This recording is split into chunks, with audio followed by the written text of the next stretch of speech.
Hello, ladies and gentlemen. It's a chess show on Pod TV. My name is Sasha Star, and today guests we have exquisite panel. Of course, it's Ken Regan. Professor Regan, welcome to the show. Thank you very much for having me on. I'm in my office. Okay, Dan Fleetwood, Professor Dan Fleetwood, welcome to the show. Hi, Sasha. Hi, Ken. Also in my office. Okay, and we have Nick Palivera. He's a founder of this network. Three times Florida chess champion. So believe I'm a recovering chess addict, but I played a lot when I was younger. I mean, sometimes way too much, I think. But you still can make, even today, you can make probably to one of the sections of Weekend's tournament. The challenger section. Exactly. Yeah, we can say it's now called the Tata Steel tournament, but for years it was the Wimbledon of chess. It may still be, but they have a lot of really good players playing in the tournament, and some surprising results, which I guess Ken's going to be showing a couple of games there, which I'm addicted to watching. So, if we can, we should see some games maybe from the top section, of course, because that's where Gukesh is playing. Quite right. Yes, and basically, we're seeing the emergence of a real star of the next champion. That would be Dharmaraj Gukesh, so he has very quietly stepped out to a strong lead in the tournament. This after holding off, draws against the other highest rated players, and he suddenly has. He suddenly has, I'm going to have to do this tab by tab. He suddenly has a strong lead with only one real close pursuer in the tournament. So I'm going to cover a strong win that he had in round 7. He also had wins in rounds 9 and 10, I think, against some of the lower rated players. That's how he's quietly stepped out to a strong lead. But this is where he's now on +5, which is a great score for any round robin tournament. This is where he stepped out to +3 in round 7 against Pentala Harikrishna, who is one of the more enterprising players out there. Can you see the board now? Yes, look at the board. Yeah, very clear. So what also interests me about this game is this is the textbook execution of a strategy that I dreamed when playing the advanced French more than 40 years ago. So I've always played the classical advanced French. And the Black's two main moves here are Queen B6 and Bishop D7. There's also Knight H6 and Knight GE7. Ken, may I mention something that instead of Knight C6, Black has one very interesting line playing Queen B6. Right away. Queen B6. Whatever White replies, Bishop D7, and then Bishop B5. Try to change White color bishops. Yep. And there's something that I did. So against Queen B6, I play A3 right away. And so if Knight C6, then Knight F3 transpose to what I do. Here you have to go A5 on A3. You play F5 right away.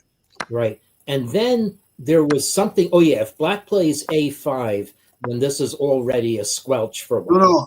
Earlier, after A3, Black has to play A5 to prevent B4. So A5. White play A5 in this position. Absolutely. Must move. Yeah, but then I'm a tempo up and over some lines because the point of A3 is to deny the B4 square to some of Black's pieces. So you can play A5, and that is the computer's recommendation. But then I think actually maybe I can also play Bishop D3 and get a better version of the whatever the gambit. Milner-Berry. Yeah. The Milner-Berry gambit, play Bishop D3. Yeah. Yeah, in the old days, we could play Milner-Berry and correspondence, and it was a lot of fun to play. Yeah. Now the computers have it all worked out. But in That's what I was going to say.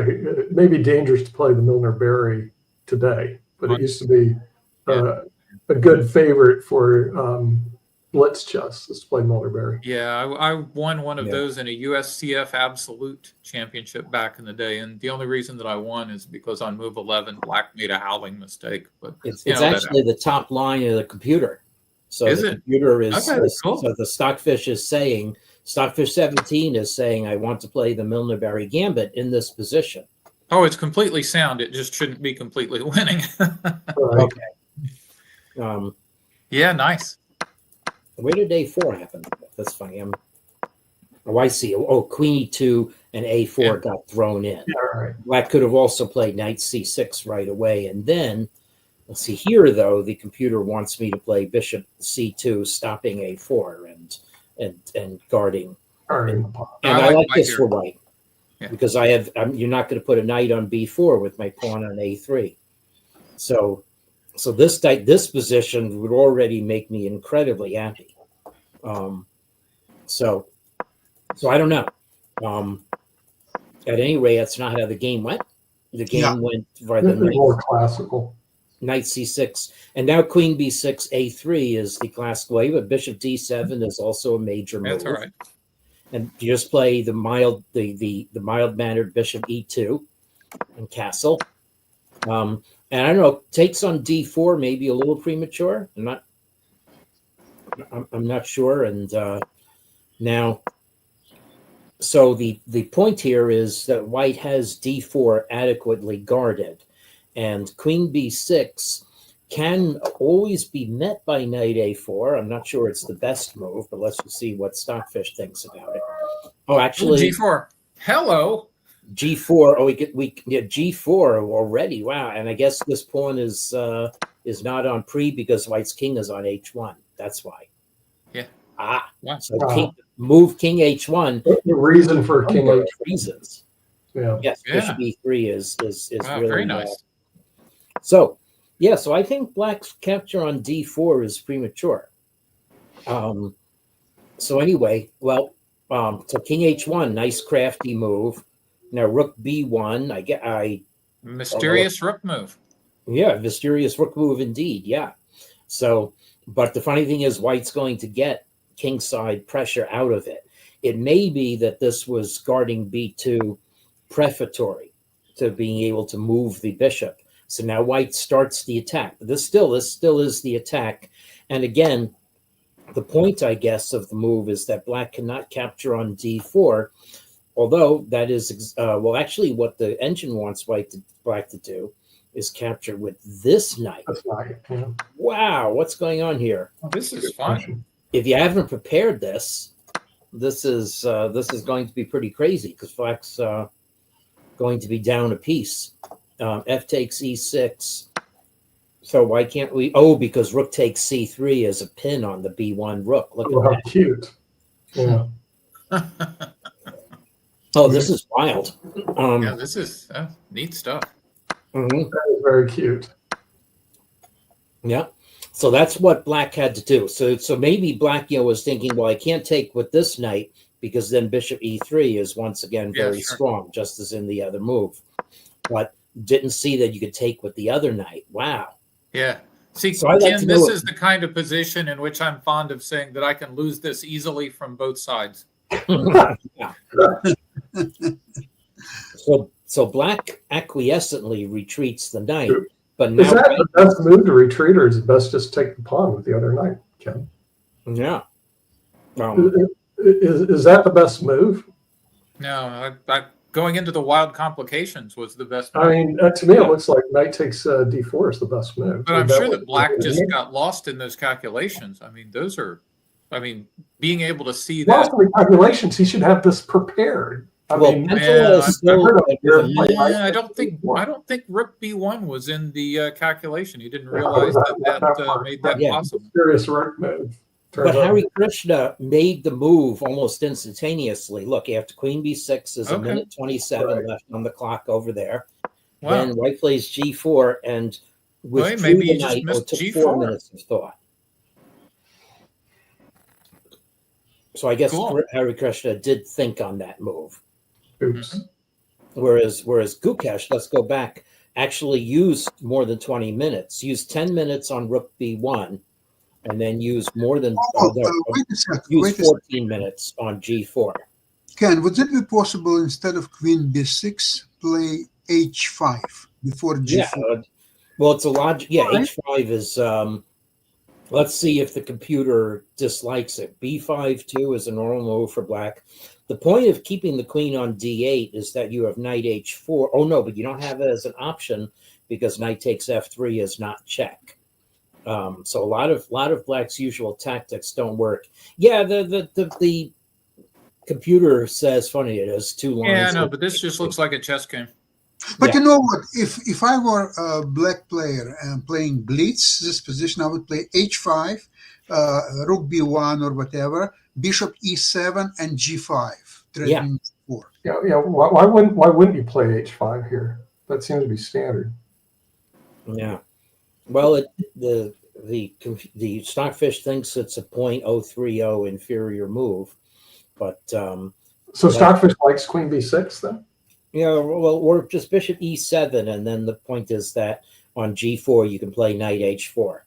Yeah, but we all know Queen B6 isn't bad because of the shot on Knight D4 now. Right. So Queen B6 would be my favorite. Yeah, I mean, move. there's nothing wrong with it if you're willing to go into that line and accept that you've got to calculate 3 or 4 moves pretty accurately.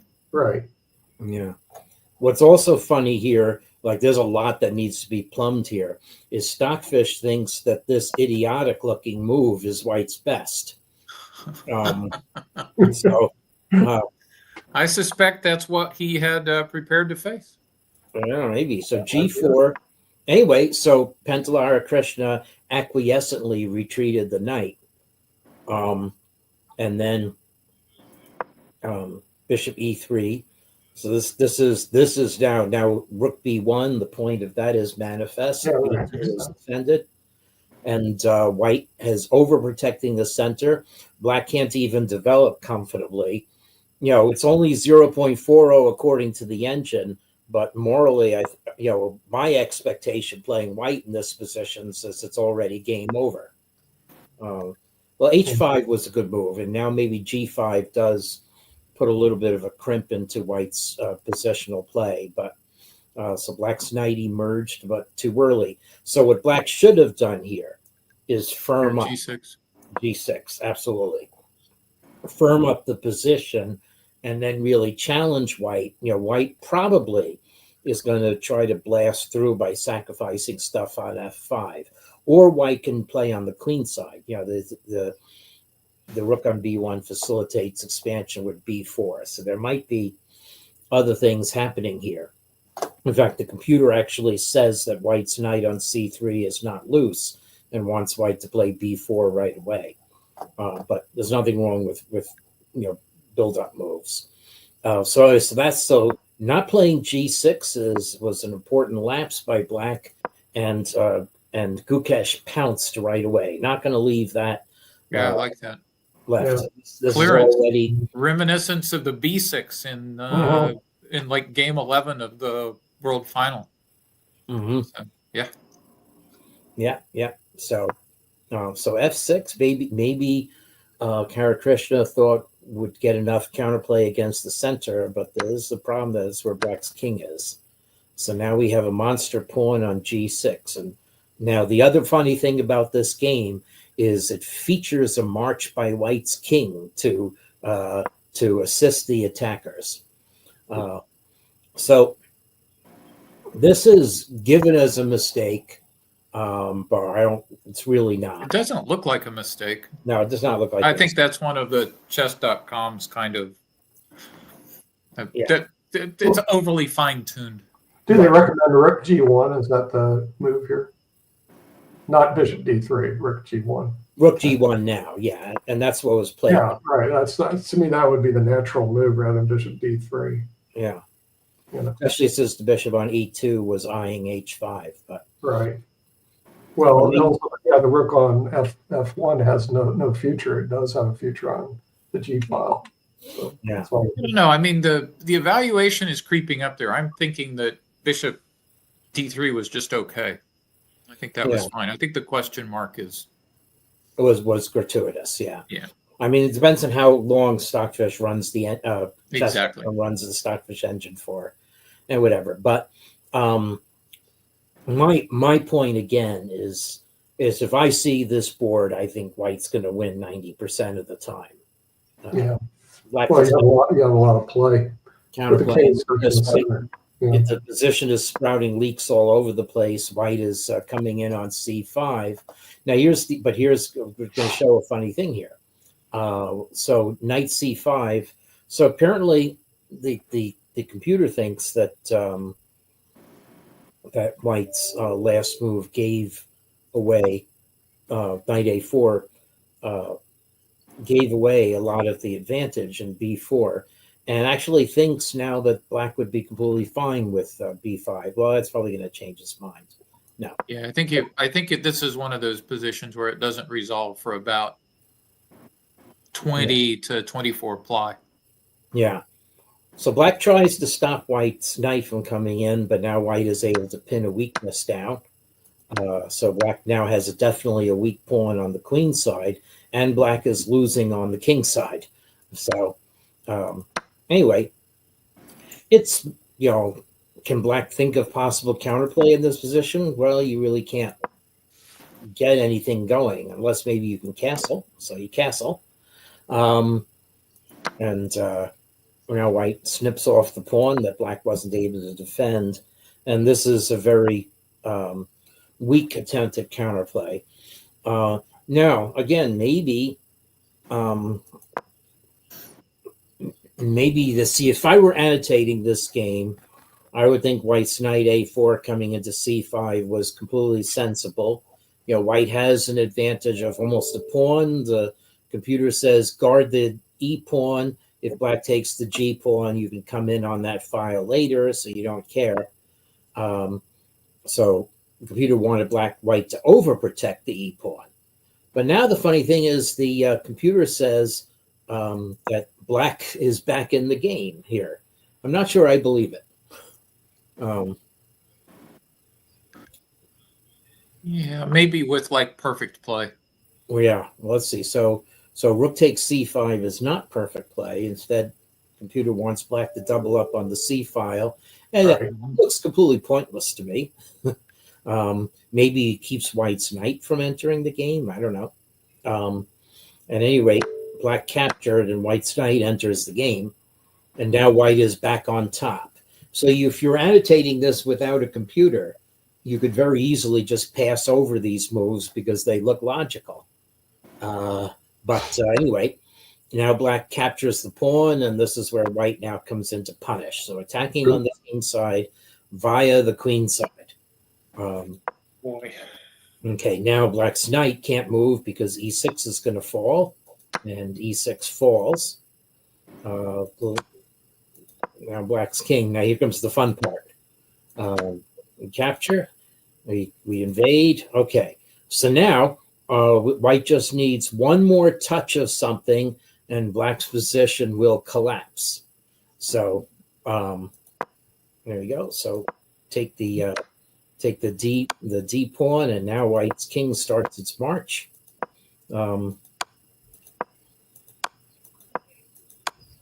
White, after gaining time, decides to go on the march. Here we go. White's king is marching up. Kidding. And Lord. here we go. This is the killer blow is dealt by White's king. Yeah, king h6. That's hilarious. That's It's another hilarious. way of building the bridge. Yeah.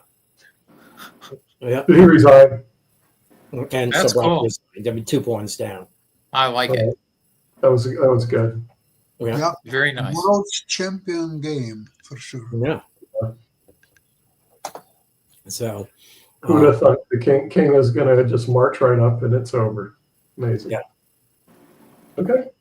So yeah, it's yeah, or just force the trade of queens, win the f5 pawn, anything. Black's going to drop off. Okay, Wow.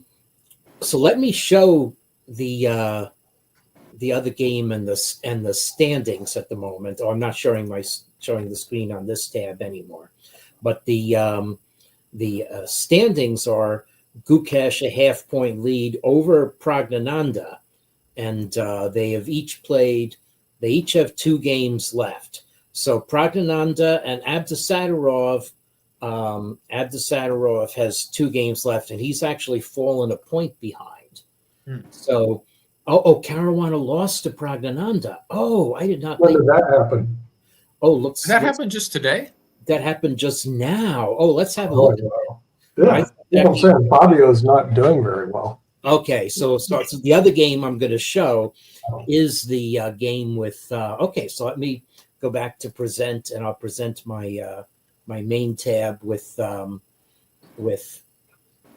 Tata Steel Chess, all the information. Okay. Wow. Okay, so that happened while we were talking. Wait a second. Or I might be looking at. This is January 31st, so these are. I might have been looking at a previous round. Okay. Wait a second. Oh no, am I looking at the challenge? I'm looking at the challengers. Here we go. Okay. So now I clicked on the challengers, but no, I am right. This happened just now. So let's go to that game. So can you see Caruana Pragnananda? Yes. Okay. So all right. So let's see what happened here, and then the other game I have is Caruana's failure to convert a winning rook ending against Pentala Harikrishna. Okay, but Caruana versus Pragnananda. So I've not looked at this game, and I think I thought it was pretty quiet when I did look at this game. So obviously things burst out. So this is new way of playing against the Queen's Gambit Declined is for White, instead of playing the minority attack on the Queen side, to go on the king side where White does have an advantage of pawns. So no minority attack with your king, castle, queen side. This is swinging for the fences. So Black does the majority attack on the queen side. White takes a little time out for safety. And then F3, computer says this is too slow. The computer instead wants White to advance E4 right away. Wing attack met by action in the center. So Black solidifies. Now E4 is fine, but White captures first and goes E4. Okay, well, there's still nothing wrong with this for White. I would have been very tempted to play E5. Maybe I'm not so much on strategic chess here, but I would certainly have gone E5 at a moment's thought here. But the computer thinks that it's bad. I guess the computer just thinks that it's positionally bad. Wow. It's maybe why I'm not a grandmaster. Okay, so White plays A3 to stop Black from playing the A3 move himself, but now Pragnananda. That kind of a sacrifice is really hard to meet practically. Yeah, I think so. I mean, White is supposed to be okay after B3, but this is another one of those positions where one slip and White's done. Right. Yeah, and they don't put up the A file every day. I mean, you can expect this. Yeah. And after all, the game I showed a week ago against Miao Yi Lu, Black sacrificed a rook to get these kinds of moves in. Here it's just a pawn. Okay, well, we regain the pawn. Well, it's now it's saying White is doing well here again, though. So, White's going to do well until he gets mated. Yes, so Bishop D7, Bishop C4 is still doing well. Is this where I saw the game? Maybe here. Let's see, Rook E7. No, it's Knight D5, Rook B7. Okay, well, Black's lined up. White's solid. What could go wrong? Let's see, Rook F5, Rook C8. I'm guessing what's going to go wrong is time pressure. Yes, that's true. The players are down under 10 minutes, and it's move 29.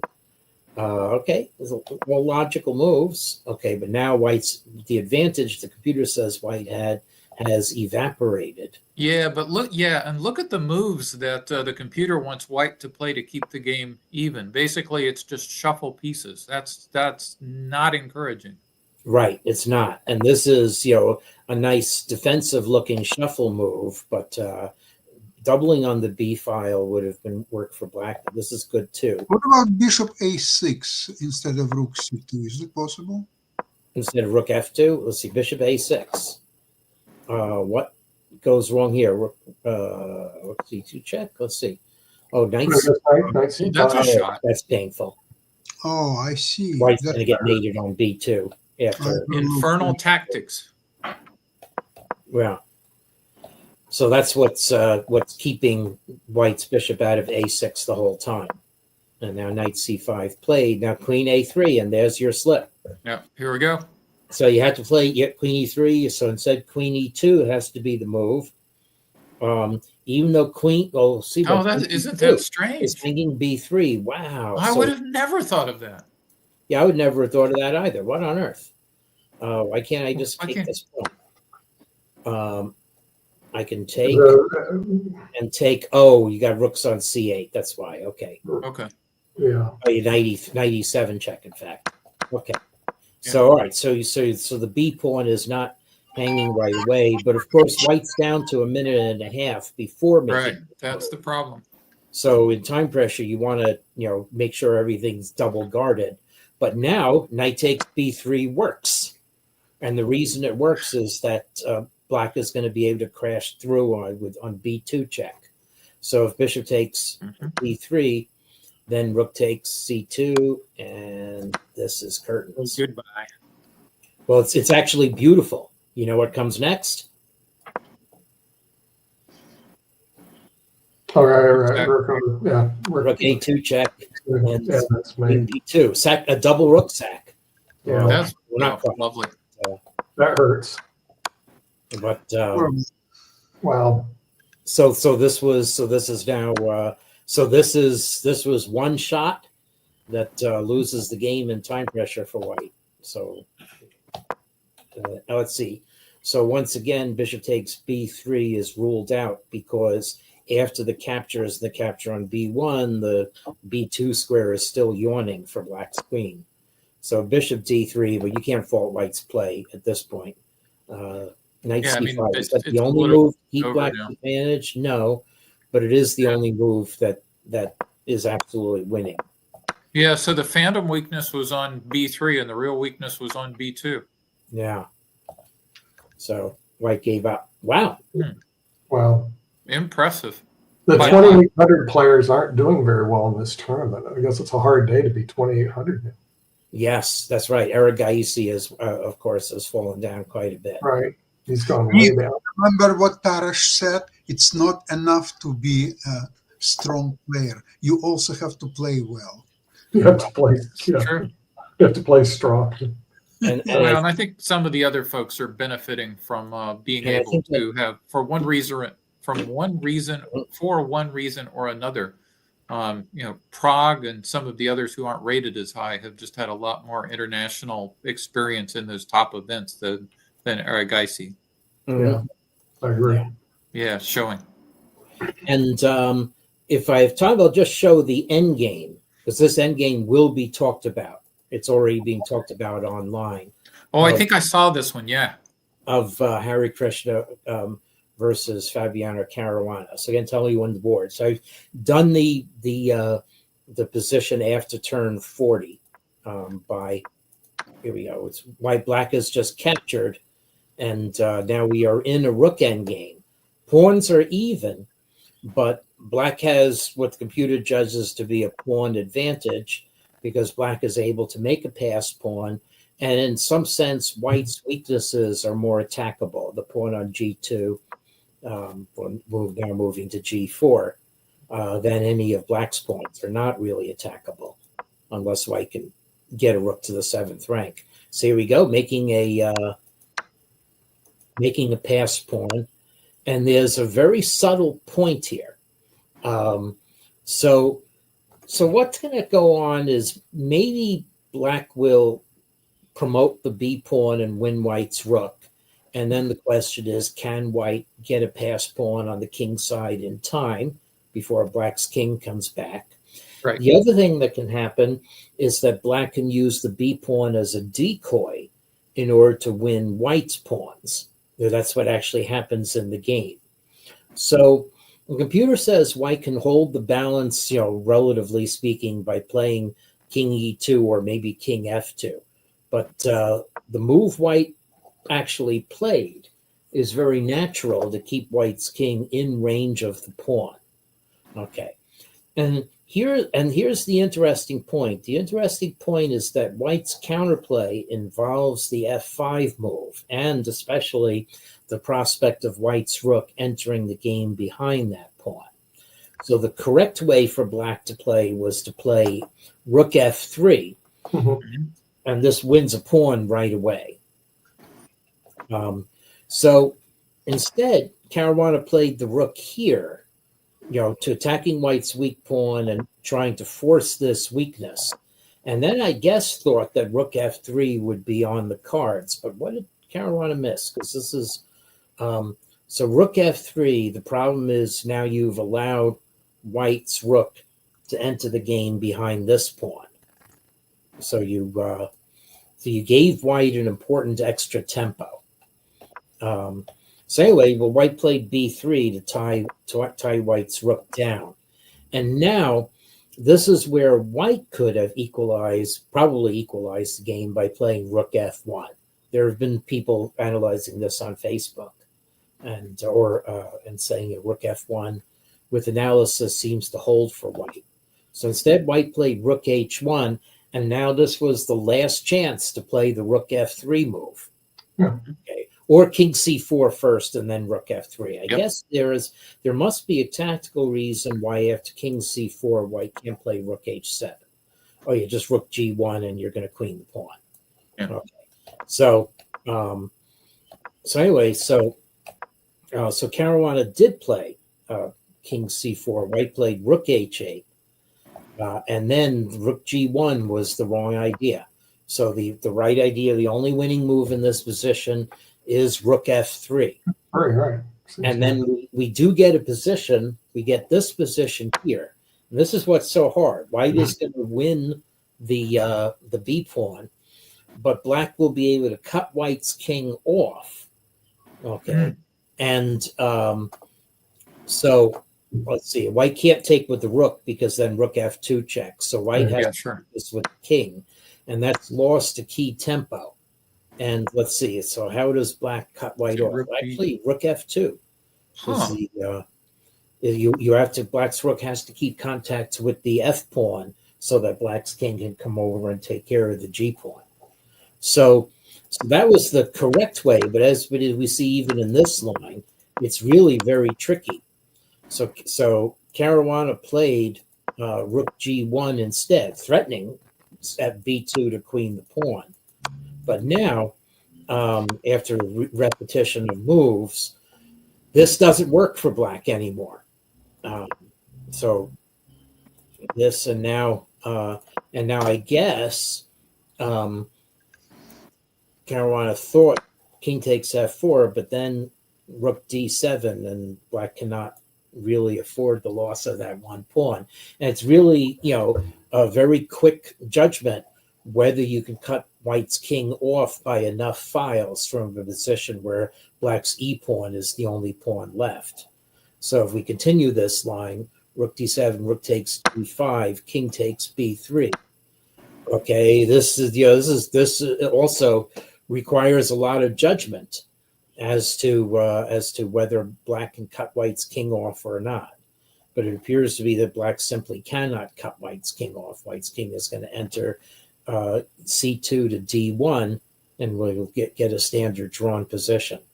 Is it possible to play rook f5 here? Yeah, let's see. Rook f5, then rook h7. And now let's see. So I want to play my rook to d4 or play my rook to the d file. Or maybe rook f8. Yeah, rook f8, sure. Now king c2, rook d8. So this is the question. Is black advanced far enough in order to win this? And the computer's saying no, but oddly enough, two very different moves, rook h1 and king c3, are given as the only moves to draw. Most in particular, rook h2 loses to king f4, I guess because white runs out of checks from in front. So you either have to be in good shape checking from behind or in front. So king c3, then king f4. White can afford to take time to play rook h1 either immediately or later. So this is the point that when the pawn is only on its own fourth rank, the rook on the first rank has enough distance to check and drive black's king behind the pawn. And then with black's king far enough behind the pawn, then white can play a rook to the d file. And the trade of rooks will not win when black's king is behind the pawn. So that's all the logic of this kind of position. But it's really very hair trigger tactical. So And these endings, I mean, my goodness, they're just hard. yeah. So in any event, the way it actually played out was rook g4, and then so now we've preserved the possibility of going 2 pawns ahead, but the tactics just don't work for black in this position.